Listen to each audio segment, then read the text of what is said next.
Hello friends, good morning, Radhe Radhe. कैसे हैं आप सब लोग? आई होप आप सब बहुत अच्छे होंगे। मैं रीना डिजाइनर एंड ब्लॉग्स में आप सभी का स्वागत करती हूँ। फ्रेंड्स, आज मैं आप लोगों के लिए पेप्लम कुर्ती डिज़ाइन लेकर आई हूँ, जो बहुत ही अच्छे लगते हैं। इस समय बहुत ज़्यादा ट्रेंड में भी हैं। बहुत ही ब्यूटीफुल और यूनिक डिज़ाइन लेकर आई हूँ फ्रेंड्स आप लोगों के लिए।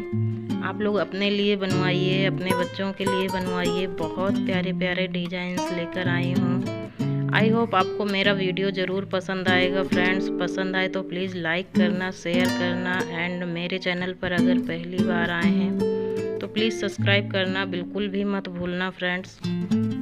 और हाँ, सब्सक्राइब करने के समय अपनी प्यारी सी फिंगर को बेल आइकन पर प्रेस कर देना फ्रेंड्स, ताकि मेरी आगे आने वाली हर एक वीडियो का नोटिफिकेशन सबसे पहले आपको मिले।